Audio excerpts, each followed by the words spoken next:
riwayat kelahiran bagaimana maksudnya? Maksudnya itu dok, dari lingkar dari lingkar kepala, apakah itu termasuk normal atau tidak? Iya, berarti interpretasi semuanya ya? Iya dok. Oh ya, oke.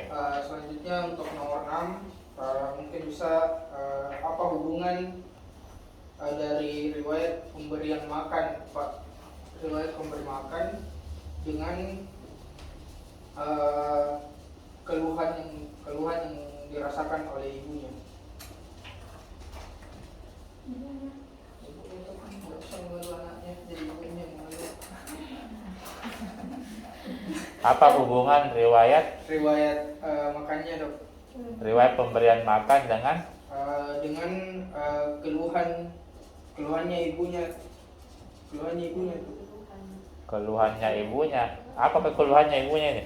Keluhannya ibunya bawa anaknya dengan ini dok, dengan keluhan berak encer. Bukan keluhan ibunya itu. keluhan anak, keluhan si anak. Apa deh?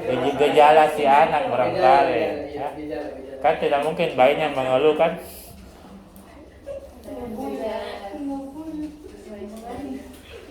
Ya. Ayo silakan berikutnya. Izin menambahkan pertanyaan, jadi pertanyaan itu bagaimana patologis terhadap gejala-gejala yang dialami oleh anak. Bagaimana patologis terhadap gejala yang dialami oleh anak berdasarkan skenario.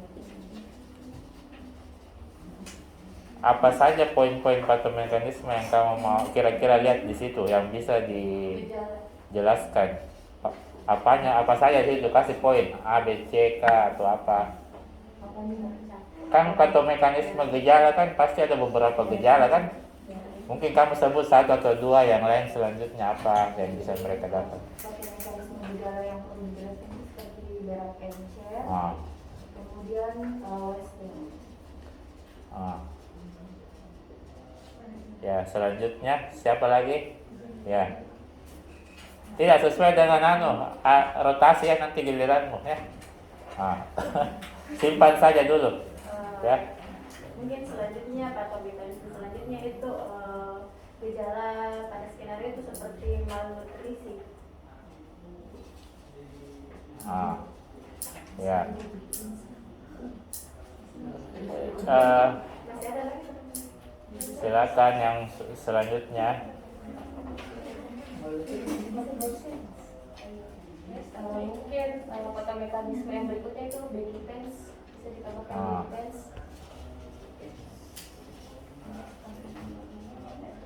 Ya, yang menulis tadi punya pendapat apa? Apakah ada hubungan dengan pemberian ASI pada anak dengan kejadian malnutrisi? Oh ya, tulis saja nanti. Dengan hubungan riwayat makan Dengan gejala pada bayi.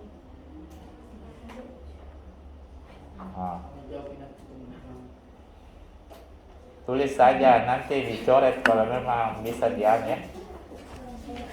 Ayo silakan selanjutnya. Indonesia itu terlalu banyak basa-basi ya. Kita sebagai masyarakat Indonesia ya. Kalau bisa basa-basinya pertama saja. Selanjutnya tidak usah lagi basa-basi. Saya mau menambahkan begitu. Pertamanya saja ya, selanjutnya tidak usah ya. Langsung saja. Silakan, siapa gilirannya lagi?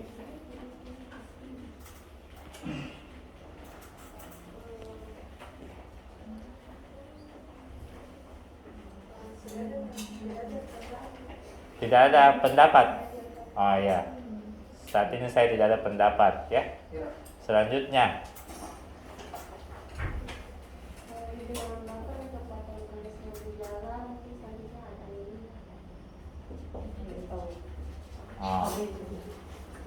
Ya, silakan. Mungkin pertanyaan selanjutnya itu bagaimana langkah-langkah diagnosis sesuai dengan skenario.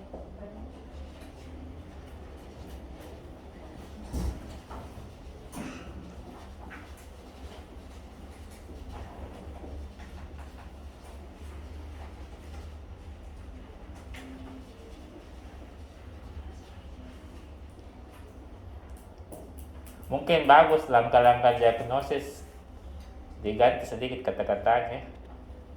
Kalau langkah-langkah diagnosis kayak terlalu abstrak menurut saya. Apa ya? Agak apa ya?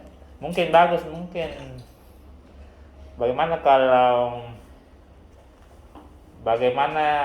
cara mendiagnosis penyakit sesuai dengan skenario? Bagaimana kira-kira? Jadi misalnya kan kamu sudah tahu diagnosisnya kan ceritanya. Nah, mungkin hampir sama, tapi lebih clear, apa yang harus ditanyakan apa yang harus didapatkan di history.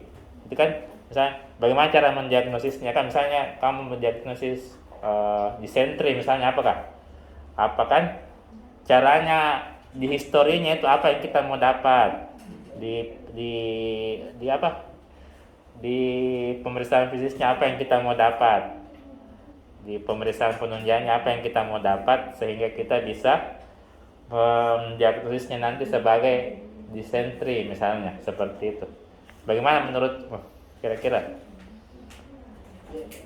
Kalau langkah-langkah diagnosis terlalu umum ya, terlalu umum. Oke, silakan giliran siapa lagi?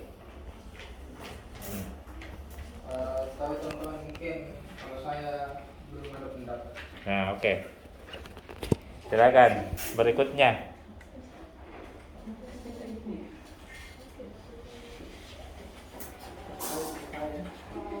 Pertanyaan mungkin bagaimana perspektif Islam berdasarkan skenario.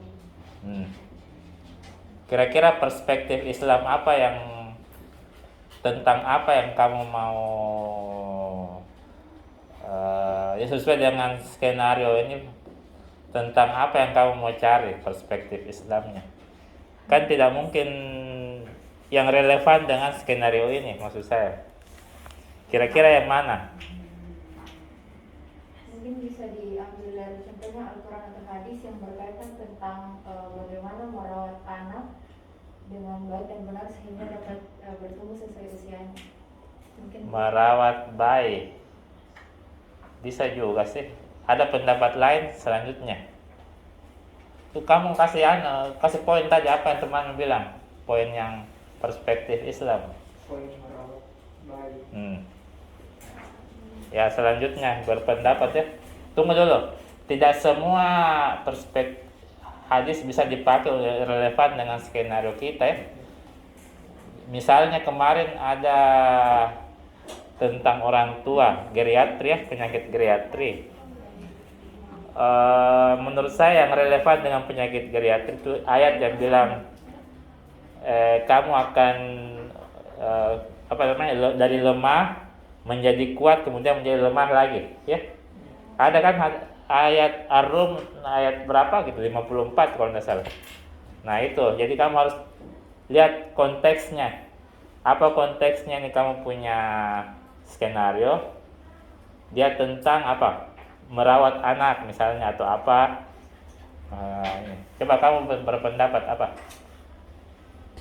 Jadi pendapat saya itu perspektif Islam terkait skenario itu ada pada Quran surah Al-Baqarah ayat 233 yang dimana di sini itu seorang ibu hendaklah dia menyusui anaknya, 223, yang dimana seorang ibu itu hendaklah menyusui anaknya mulai dari sejak lahir sampai dengan 2 tahun.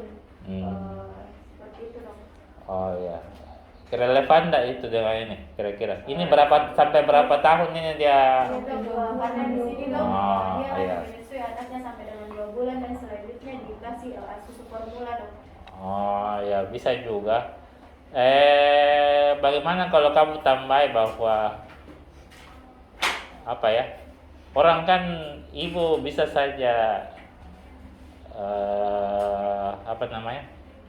tidak punya ASI memang sampai usia 2 bulan, tapi Rasulullah siapa yang menyusui? Orang lain kan?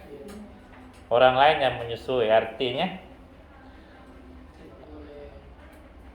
artinya ada juga hadis yang bilang boleh disusui oleh orang lain kan. Intinya mungkin sejalan dengan skenario ini ayat yang bilang 2 tahun. Kalau misalnya ibunya sendiri tidak bisa menyusui 2 tahun, maka bisa disusui oleh orang lain ya, seperti itu kan. Itu kan hadis ya, riwayat Nabi Muhammad ya. Jadi mungkin kamu juga bisa angkat itu ya. Nah, seperti itu, masukkan juga di situ yang relevan dengan ini ya. Menyusui, jadi bisa disusui oleh orang lain, ibu susu ya.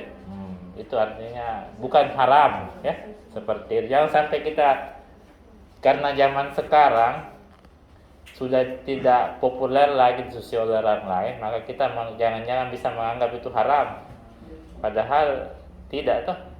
Jangan mengharapkan yang halal, kan ceritanya begitu. Terus ada lagi kira-kira selanjutnya?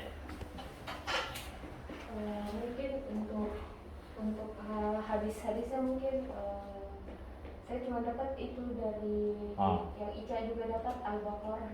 Oh ya, oke. Jadi mungkin kita bisa beralih ke pembahasan. Apa yang bagus kita pertama singgung ini pembahasan ini? Kira-kira nomor berapa? Yang paling gampang? Interpretasi mungkin. Selanjutnya putar lagi. Sudah kita tahu ya. Yang satu lagi ya. Jadi dari poin kalimat kunci itu kamu bisa cari yang bisa diinterpretasi ya.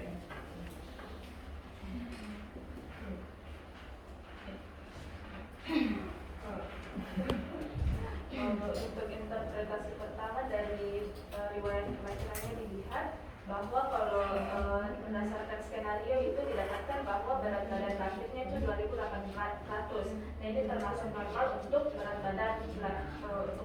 badan lahir. Selanjutnya dilihat pada saat usia 5 bulan atau pada saat datang. Panjang badannya kamu ndak nilai? Perbandingan Kan BBL-nya kan kamu singgung. Di saat yang sama kan dia sama PB, LK, jadi gimana dengan itu? Kalau panjang badan lahir juga di sini 49 cm, di mana di sini panjangnya itu termasuk normal untuk bayi baru lahir. Kemudian di bukan kepala di sini 32 cm, normalnya itu saya belum tahu untuk lebih pasti. Kemudian dilihat dari berat badan pada saat datang usia 5 bulan, yaitu didapatkan bahwa berat badannya itu 4.100 gram. Nah, di sini untuk berat badannya itu interpretasinya kurus, karena untuk untuk pertambahan normal berat badan itu pada saat lahir sampai memasuki umur usianya itu normalnya itu ada penambahan sekitar 700 hingga 1000 gram per bulan. Nah, di sini kalau dilihat dari pertambahannya itu sedikit, maka interpretasinya itu kurus. Kemudian untuk panjang badan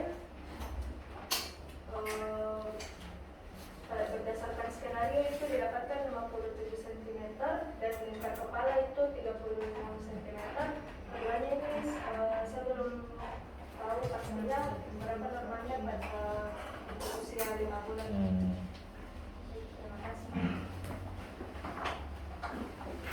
Ingat ya, kalian berdiskusi kepada temannya. Jadi kalian menjelaskan ke temannya, bukan menjelaskan ke papan ya. Ingat ya, jelaskan ke temannya juga perhatikan ya. Oke. Selanjutnya. Jadi selanjutnya untuk interpretasi dari relativitas sendiri, bagaimana menurut saya relativitas pada kasus skenario itu dia relativitasnya itu sedang, karena tanda-tandanya itu terdapat mata cekung, muka sakarius, kulit kembali lambat, dan juga anak tanpa haus. Mungkin seperti yang bisa. Ada yang bisa bantu kertas itu mungkin sudah habis itu atau habis gimana?